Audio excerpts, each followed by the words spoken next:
তো Bangla first paper class 3, অর্থাৎ লেখক ও কবি পরিচিতির 3 নম্বর ক্লাস। এটা এর আগে 2টা ক্লাস হয়েছে, ওই 2টা ক্লাস অবশ্যই দেখবা যারা দেখো নাই। তো আজকের ক্লাসের টপিক হচ্ছে আমি আরো কয়েকজন কবি সাহিত্যিকের ডিটেলস তোমাদের সাথে শেয়ার করব। দেখো, প্রথমে হচ্ছে বিভূতিভূষণ বন্দ্যোপাধ্যায়। ইনি হচ্ছে তোমার, তার ব্যাপারে যদি বলি, সবচেয়ে ইম্পর্টেন্ট যেটা, যে পথের পাঁচালী তার রচিত প্রথম উপন্যাস। আর পথের পাঁচালী সম্পর্কে তোমাদেরকে আরেকটু বলবো যে এটা তোমরা একটা মুভি আকারে দেখবা।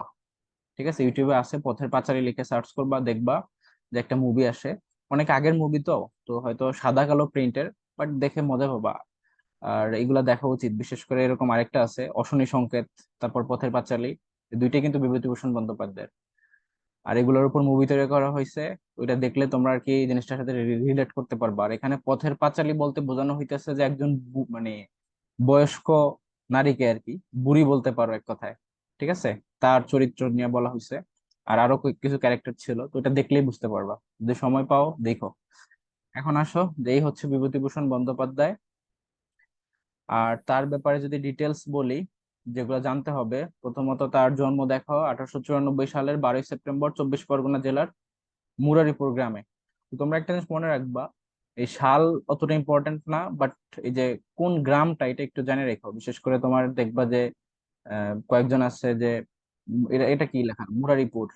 আবার আরেকজন রাইটারের গ্রাম আরেকটা, আরেকজন হচ্ছে আরেকটা। তো এইভাবে অনেক সময় গ্রাম থেকে কোশ্চেন আসে যে এই তিনি কোন গ্রামে জন্মগ্রহণ করেন। ঠিক আছে, বাট তারপরও রেয়ার কোশ্চেন এটা। আর সাল থেকে তেমন একটা আসে না, কয়েকজন প্রমিনেন্ট আছে, যেমন বেগম রোকেয়া একই তারিখ, যেমন 9ই ডিসেম্বর। আবার মাইকেল মধুদাদু বা হচ্ছে তোমার আরো কিছু ডেট আছে যেগুলো আর কি স্পেশাল, সেগুলো তোমরা জানতে পারো। বাট তারপরও এই ডেট আর এরকম লোকেশন থেকে খুব কম আসে কোশ্চেন। আর তার মৃত্যু কোথায়? 1950 সালের 1লা সেপ্টেম্বর ঘাটশিলায় মৃত্যুবরণ করেন। এগুলাকে আমি মানে অত ইম্পর্টেন্ট দিব না, বাট যেহেতু বিবরণ পড়াচ্ছি দ্যাটস বলা লাগে, এই জন্য বলতেছি। ইম্পর্টেন্ট হচ্ছে এটা, যে পথের পাঁচালী তার রচিত প্রথম উপন্যাস। তোমাদেরকে যেটা বললাম যে মুভিটাও একটু দেখবা। আর ইসামতি হচ্ছে তার শেষ উপন্যাস। সেই দুইটা ইনফরমেশন যেন তোমাদের টোটস্থ থাকে, যে পথের পাঁচালী তার প্রথম উপন্যাস এবং ইসামতি হচ্ছে তার শেষ উপন্যাস। এটা ইম্পর্টেন্ট। আর আরণ্যক হচ্ছে আঞ্চলিক জীবন ভিত্তিক উপন্যাস তার। আরেকটা হচ্ছে অশনি সংকেত উপন্যাস, এটা প্রকাশ পাইছে কোথায়? এই যে অশনি সংকেত, এটার ভিতরে তোমার 1350 বঙ্গাব্দের দুর্ভিক্ষ এবং দ্বিতীয় মহাযুদ্ধের ফলে সৃষ্ট পরিস্থিতি নিয়ে আর কি এটাকে লেখা হয়েছে। আর এটার উপরই তোমার যে চলচ্চিত্রটা বানানো হয়েছে সেটার নির্মাণ করেন কে? ঋত্বিক ঘটক। ওকে, ঋত্বিক ঘটক হচ্ছে অশনি সংকেত, এইটার উপরে সে একটা মুভি তৈরি করে। এটাও ইউটিউবে অ্যাভেলেবল আছে, তোমরা দেখতে পারো। দুইটা মুভি, অশনি সংকেত আর একটা হচ্ছে পথের পাঁচালী। অত বেশি ডিউরেশন না, মেবি 40 মিনিট বা 30-35 মিনিট এরকম, নাটক টাইপের মুভি। এরপরে আসো মানিক বন্দ্যোপাধ্যায়। মানিক বন্দ্যোপাধ্যায় খুবই ইম্পর্ট্যান্ট। পদ্মা নদীর মাঝি একসময়, মাঝি হচ্ছে একসময় তোমাদের সিলেবাসে ছিল মেবি ক্লাস 10-এ সোফার, তাই না? বাট পরবর্তীতে সেটাকে বাদ দেওয়া হয়েছে। তো ওই পদ্মা নদীর মাঝির লেখক কিন্তু মানিক বন্দ্যোপাধ্যায়। আর তার যে অন্যান্য নাম, সেটার মধ্যে একটা হচ্ছে প্রবোধ কুমার বন্দ্যোপাধ্যায়, আর একটা হচ্ছে অধরচন্দ্র। তো এইটা তোমরা মনে রাখবা, প্রবোধ কুমার বন্দ্যোপাধ্যায়, এটা ইম্পর্ট্যান্ট। মানিক বন্দ্যোপাধ্যায়ের অন্যান্য নামের মধ্যে প্রবোধ কুমার বন্দ্যোপাধ্যায়, এটা ইম্পর্ট্যান্ট। আর এই যে বন্দ্যোপাধ্যায়, জফলা আকার, মানে জফলা দিয়ে তারপর আকার, এই জায়গাতে অনেকে প্যাচ লাগে, এই বানানটাও খেয়াল রাখতে হবে, ইম্পর্টেন্ট কিন্তু। এইচএসসি স্টুডেন্টদের জন্য আর কি এই বানানটা ইম্পর্টেন্ট। বাট অ্যাডমিশন ধরে এরকম কোশ্চেন নাও আসতে পারে। এবার আসলে মানিক বন্দ্যোপাধ্যায় ইনি, তার যদি কোনো ডিটেলস তোমাদের পড়তে হয়, তার পৈতৃক বাড়ি কোথায়? ঢাকার বিক্রমপুরে। ঠিক আছে, এই জায়গার শুধু গ্রাম বা ওই স্পেসিফিক জায়গার নামটা একটু মনে রাখার ট্রাই করবা। অতসীমামি নামক গল্প রচনা করে বাংলা সাহিত্য অঙ্গনে সে প্রবেশ করে। তো তার প্রথম যে গল্প, সেটার নাম কি? অতসীমামি, এটা মনে রাখতে পারো। আর তিনি 48 বছর বেঁচে ছিল, তারপর তিনি মারা গেছে আর কি 1956 সালের 3রা ডিসেম্বর। সো মানিক বন্দ্যোপাধ্যায়ের মৃত্যুর ডেটটা ইম্পর্টেন্ট, কারণ সে এই যে বেশি দিন বাঁচে নাই, কিন্তু 48 বছর বয়সে মারা গেছে। আর এই জন্য আর কি এই ডেটটা একটু মনে রাখতে পারো, 1956 সালের 3রা ডিসেম্বর।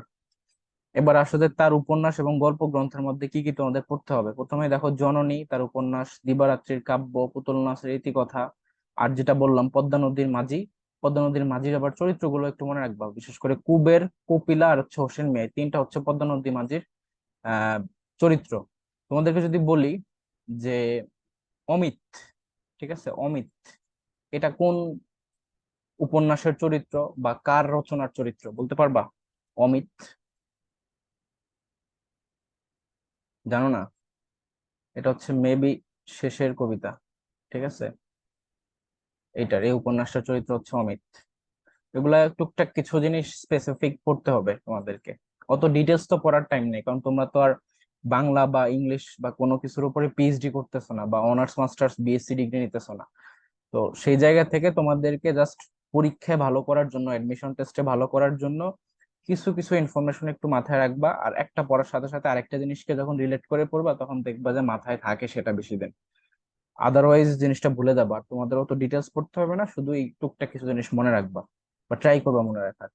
আর গল্প গ্রন্থের মধ্যে অতসীমামি এবং অন্যান্য গল্প, প্রথম গল্প গ্রন্থের ভিতরে হচ্ছে এটা। আর এটা প্রকাশ পাইছে কোথায়? এই যে বিচিত্রা পত্রিকায় প্রকাশ পাইছে। আর প্রাগ ঐতিহাসিক হচ্ছে তার আরেকটা গল্প গ্রন্থ। সো এই হচ্ছে তোমার মানিক বন্দ্যোপাধ্যায়ের সাহিত্যকর্মের মধ্যে উপন্যাস আর গল্প গ্রন্থগুলা। নেক্সট আসলে শেখ মুজিবুর রহমান। শেখ মুজিবুর রহমানের ডিটেলস তোমরা এমনিতে আলাদাভাবে তোমাদেরকে জিকে পার্টের মধ্যে আমি এক্সট্রা পড়াবো, ওখানে অনেক কিছুই তোমাদেরকে পড়তে হবে। বাট এই জায়গাতে হচ্ছে আমি তোমাদের পাঠ্য বইতে যে রচনাটা আসে সেটার আঙ্গিকে এখানে ইনফরমেশন গুলা দিছি। তো এর মধ্যে দেখো তার জন্ম মৃত্যু সাল অবশ্যই ইম্পর্টেন্ট, 1920 আর হচ্ছে 1975। আর এই যে তার যে জন্মদিনের যে তারিখটা, সেটাতে একটা দিবস আছে, সেটা কি দিবস বলতে পারবা শেখ মুজিবুর রহমানের? শিশু দিবস। শিশু দিবস। পরীক্ষা আসবে না, অত ইজি কোশ্চেন আসে না, এটা শিশু সবাই জানে। দিবস। হ্যাঁ। এরপর আসলে শেখ মুজিবুর রহমানের সাহিত্যকর্মের মধ্যে যদি আসি, অসমাপ্ত আত্মজীবনী, এটা খুবই ইম্পর্টেন্ট। যদি সময় পাও বা অ্যাভেলেবল থাকে বইটা, তাহলে বইটা রিডিং পড়ার ট্রাই করো। হ্যাঁ, আমার কাছে ভালো লাগছে, আমি পড়ছিলাম। এই আর কি। তো এটা হচ্ছে প্রকাশ পাইছে 2012 সালের জুন মাসে। এবং ডিটেলস একটু পড়বা যে ইংরেজি অনুবাদককে, তো দেখবা যে ইংরেজি অনুবাদকের মধ্যে প্রত্যেকটাই সেম, কিন্তু প্রফেসর ডক্টর ফখরুল আলম। এই যে কারাগারের রোজনামচা, সেটাও প্রফেসর ডক্টর ফখরুল আলম। আবার এইখানেও সেম দেখো। এটা অলওয়েজ মনে রাখবা যে একজনই, যে প্রফেসর ডক্টর ফখরুল আলম, তিনি অনুবাদ করেন। বাট এই যে অসমাপ্ত আত্মজীবনের ইংরেজি নামটা ইম্পর্টেন্ট, বিউপিতে এই কোশ্চেনটা আসছিল প্রিভিয়াস ইয়ারে, যে ইংরেজি অনুবাদটার নাম কি। তো অনেকেই লিখছে যে দি, অপশনে কিভাবে ছিল, দি আনফিনিশড মেমোরিজ, আর একটা ছিল মেমোইডস। তো এটা দেখো মেমোরিজ না কিন্তু, MEMOIRS, মানে মেমোইডস টাইপের উচ্চারণ হয়, নট মেমোরিজ। সো গুলাই ফেলো না, অপশনে ওইটাও কিন্তু থাকবে। এটাই হচ্ছে বিষয়। আর এখানে প্রথম লাইনটা কি ছিল, বন্ধু বন্ধু বান্ধবরা বলে জীবনী লেখো। আর মানে ধরো, প্রথমে আমার একটা জিনিস ভালো লাগছে এখানে, যে প্রথম পেজে এরকম একটা লেখা ছিল যে বন্ধু বান্ধবেরা বলে জীবনী লিখো। আবার তার ওয়াইফ, সেও বলছিল যে জেলে আসো, সময় তো কাটতেছে না, তাহলে কিছু লেখালেখি করো। এখন শেখ মুজিবুর রহমানের উত্তরে বলল যে হচ্ছে লাইফে কি এমন করছি যে যেটা লিখতে পারি বা লিখবো। এই কথাটার মধ্যে কিন্তু অনেক মানে ভারী একটা ওজন আছে, তাই না? যে যে সে মানুষ হিসেবে তো যথেষ্ট ভালো ছিল, সে দেশের জন্য অনেক কিছু করছে, তার ত্যাগ বলো বা যাই বলো, এটা তো অনস্বীকার্য। অ্যাটলিস্ট মুক্তিযুদ্ধের ওই টাইমটা পর্যন্ত তো তার অবদান গুলা তো অনেকগুলাই ছিল। তো সে নিজে থেকে বলতেছে যে না, আমি কি এমন করছি যে আমি লিখবো। সো তার ওইটা থেকে বোঝা যাচ্ছে যে সে আসলে কতটা ফ্লেক্সিবল টাইপের মানুষ ছিল আর কি। তো ওই জিনিসটা আমার কাছে খুব ভালো লাগছে। এই, এরপরে আসলে এটার ভূমিকাকে লিখেন, ভূমিকা লেখেন হচ্ছে শেখ হাসিনা, আর গ্রন্থের নামকরণ করেন শেখ রেহানা। এতটুকু চাইলে মনে রাখতে পারো, বিপরীতে আসতে পারে। আর প্রচ্ছদ করছে কে, সমর মজুমদার। আর এখানে আর কি কোশ্চেন আর কি আসতে পারে? ও, এখানে তার একটা উক্তি আছে দেখো, মানুষকে ভালোবাসলে মানুষও ভালোবাসে, যদি সামান্য ত্যাগ স্বীকার করেন তবে জনসাধারণ আপনার জন্য জীবন দিতেও পারে। সেটা ছিল শেখ মুজিবুর রহমানের কথা। আর তার আরেকটা গ্রন্থ হচ্ছে কারাগারের রোজনামচা। পরীক্ষা কোশ্চেন আসতে পারে যে নিচের কোনটি শেখ মুজিবুর রহমানের গ্রন্থ নয়। তো তোমাদেরকে অসমাপ্ত আত্মজীবনী, কারাগারের রোজনামচা, আমার দেখানো হয়েছে, তিনটে একটু মনে রাখার ট্রাই করতে হবে। আর ডিরেক্টলি আসতে পারে যে নিচের কোনটি, তো এর মধ্যে যে কোনো একটা থেকে অপশনে দিতে পারে। এইটার ইংরেজি নামটা হচ্ছে কি, প্রিজন ডায়েরিজ। আর এটা আমার দেখানো চিন, এটার ইংরেজি নামটা এখানে নাই যদিও। আর এখানেও ভূমিকা দেখো কে লিখছে, শেখ হাসিনা লিখছে, নামকরণ করেন শেখ রেহানা। এতটুকু জানলে হবে। তো কিছু বলতেছো? কিছু কি বলতেছে? Manually mute? হ্যাঁ, ওকে। আচ্ছা, নেক্সট হচ্ছে আখতারুজ্জামান ইলিয়াস।